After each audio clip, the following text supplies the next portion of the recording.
শ্রীকৃষ্ণর প্রিয় খাবারগুলির ভেতরে একটি হলো তালের বড়া। তাই সকাল সকাল তালটাকে ভালো করে রেডি করা হচ্ছে তালের বড়া তৈরি করার জন্য।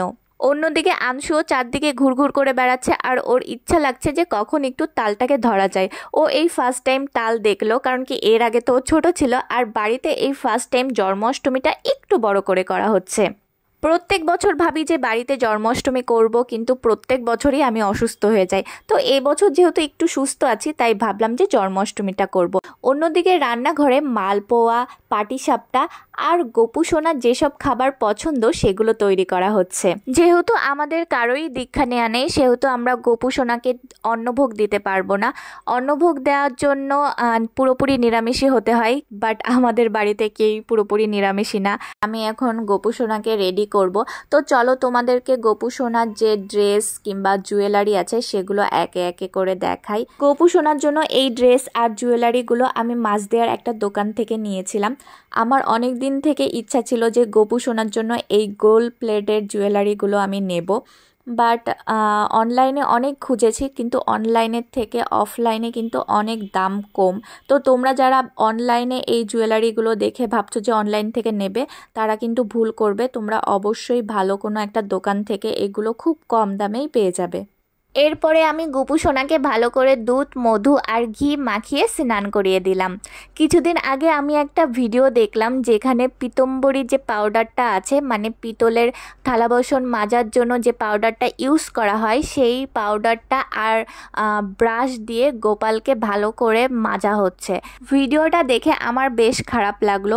গোপালকে সবসময় নিজের সন্তানের মতনই দেখতে হয়। তো আমরা কি কখনো নিজের সন্তানদের কাপড় কাচা সাবান কিংবা থালা বাসন ধোয়ার সাবান দিয়ে কখনো কি পরিষ্কার করব? নিশ্চয়ই না। তাই গোপালকে কখনো পিতল বা কোনো ধাতু মনে না করে সবসময় নিজের সন্তানের মতনই মনে করা উচিত। আর যেহেতু পিতল কিছুদিন থাকার ফলে একটু কালো হয়ে যায়, সেহেতু গোপালের গায়েও কালো দাগ আসাটাই স্বাভাবিক। তো এই কালচে দাগ দূর করার জন্য তোমরা টক দইয়ের সাথে বেসন আর সামান্য লেবুর রস ইউজ করতে পারো। তো দেখবে যে গোপাল একদম নতুনের মতন চকচক করছে। ভালো করে স্নান করানোর পর গোপু সোনাকে দেখো কি সুন্দর করে আমি সাজিয়ে দিয়েছি। তো আমার ছোট্ট গোপু সোনাকে কেমন লাগছে অবশ্যই কিন্তু কমেন্টে জানিও। এরপরে সামনে রেখেছি গোপু সোনার সব প্রিয় প্রিয় খাবার। অনেকে দেখি যে গোপু সোনাকে চিপস, চকলেট, ফ্রুটি এসব দেয়। আমি বুঝতে পারি না যে গোপু সোনা যখন ছিল তখন কি এগুলো আদৌ ছিল। যাই হোক, এই যে আমার ছোট্ট বুকু সোনা আছে, ওর কিন্তু চিপস, চকলেট, ফ্রুটি এগুলো খুব প্রিয়, বাট ডক্টর ওকে খেতে বারণ দিয়েছে, তার জন্য আমি বুকু সোনাকেও এগুলো দিই না, আর আমার ছোট্ট গোপু সোনাকেও এগুলো দিই না। এরপরে দেখো আমার ছোট্ট বুকু সোনাকে প্রণাম করানো হচ্ছে, বাট ওর প্রণাম করতে একটু কষ্ট হয়ে যায়, তবুও কি সুন্দর প্রণাম করে। ও অনেকক্ষণ ধরে তককে তককে বসেছিল যে কখন পুজো শেষ হবে আর টুক করে লাড্ডুটা খেয়ে নেবে।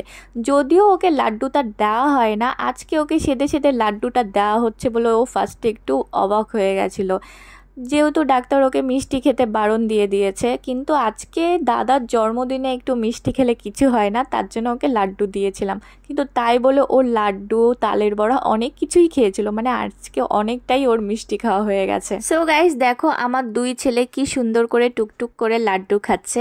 এরপরে আমি বাড়ির সবার জন্য প্রসাদ রেডি করলাম।